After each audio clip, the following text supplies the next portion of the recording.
Hello everyone, எல்லாரும் எப்படி இருக்கீங்க? Welcome to infinity vlogs and stories. இன்னைக்கு ஒரு பீச் vlog பார்க்கலாமா? ஆமாங்க, இது பெருநாளுக்கு மறுநாள் எடுத்த vlog தாங்க. நாங்கள் எல்லாரும் கோவளம் பீச்சுக்கு தாங்க போயிருந்தோம். ஆக்சுவலாக நாங்கள் பனையூர் பீச்சுக்கு தான் போகிறதா பிளான் பண்ணியிருந்தோம்.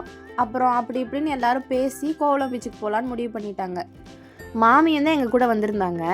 ஃபஸ்ட்டு பனையூர் பீச்சுக்கு போகிறதா தான் நாங்கள் இருந்தோம். அப்போ அவங்க வரமாட்டேன்னு சொல்லிட்டாங்க. அதுக்கப்புறமா கோவளம் பீச்னா நான் வரேன்னு சொன்னாங்க. சரின்னு கோவளம் பீச்சுக்கு பிளானை மாற்றியாச்சு.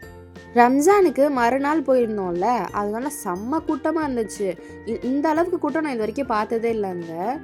ஃபஸ்ட்டு போன உடனே இருட்டுறதுக்குள்ளே மீன் வாங்கிடலான்னு சொல்லி முடிவு பண்ணியிருந்தாங்க. அதனால தான் போட் இறங்குற சைடு போயிருந்தோம். மாமியும் இவங்களும் தான் மீன் வாங்க போயிருந்தாங்க. நாங்கள் 3 பேரும் இந்த சைடு நின்றுட்டோம். ஏன்னா அங்கே ரொம்ப கூட்டமாகவும் இருந்துச்சு. மிர்சா வச்சுட்டு எங்களால் சமாளிக்க முடியல. அதனால தான் வீடியோவும் எங்களால் கேப்சர் பண்ண முடியல. மீன் வாங்கி அவங்களே கட் பண்ணி வாங்கிட்டு வந்துட்டாங்க. அதை கொண்டு போய் காரில் வச்சுட்டு அதுக்கடுத்து நாங்கள் உள்ளே போக ஸ்டார்ட் பண்ணிட்டோம். உள்ளே போகவே முடியல, செம கூட்டமாக இருந்துச்சு. நார்மலாக பீச்சில் கேம்ஸ்லாம் வச்சுருப்பாங்கல்ல, அங்கெல்லாம் ரொம்ப ஆட்கள் நின்றுட்டு ஒரு செம கூட்டமாக இருந்துச்சு. நாங்களாம் இன்ச் பை இன்ச்சாக தான் உள்ளே போயிட்டு இருந்தோம். அங்கே போயிட்டு வழக்கம் போல் வாழைக்காய் பஜ்ஜி, வெங்காய பஜ்ஜி, அப்புறம் காலிஃப்ளவர் பக்கோடா தான் வாங்கி சாப்பிட்டுட்டு இருந்தோம். மிர்சாவுக்கு மண்ணை பார்த்துட்டு ரொம்ப சந்தோஷமாயிடுச்சு. மண்ணில் இறங்கியே அவன் ரொம்ப மல்லு கட்டிட்டு இருந்தான்.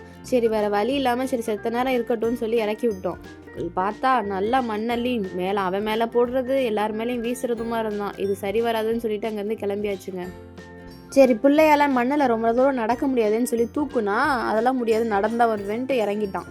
சரி நடந்து கூட்டிகிட்டு போயாச்சு. அடனா நம்ம லிஸ்ட்டில் ஏதோ ஒன்று குறையுதேன்னு சொல்லி யோசிச்சுட்டே இருக்கும் போது தான் ஐஸ்கிரீமை பார்த்தோம். சரின்னு போய் ஐஸ்கிரீம் வாங்கி சாப்பிட்லான்னு தான் போனோம். இவங்களுக்கும் வேணான்ட்டாங்க, மாமியும் வேணான்ட்டாங்க. மிர்சாக்கும் கோல்ட் ஆயிரும், அதனால் கொடுக்கக்கூடாது. அவங்க 3 பேரும் ஃபஸ்ட்டு போயிட்டாங்க. நாங்கள் 3 பேரும் ஐஸ்கிரீம் சாப்பிட்டுட்டு போயிட்டோம். அவங்களும் கார் எடுத்துகிட்டு வெளியே வந்துட்டாங்க. அதோடு அங்கேருந்து கிளம்பியாச்சு. கொஞ்சம் ஷாப்பிங்லாம் பண்ணியிருந்தோம். அதெல்லாம் நாங்கள் ஷார்ட்ஸில் அப்லோட் பண்ணுறோம் என்ன வாங்கியிருந்தோன்ட்டு. உங்களுக்கு இந்த வீடியோ பிடிச்சிருக்குன்னு நினைக்கிறேன். நான் வேறு ஒரு வீடியோவில் பார்க்குறேன். பாய்.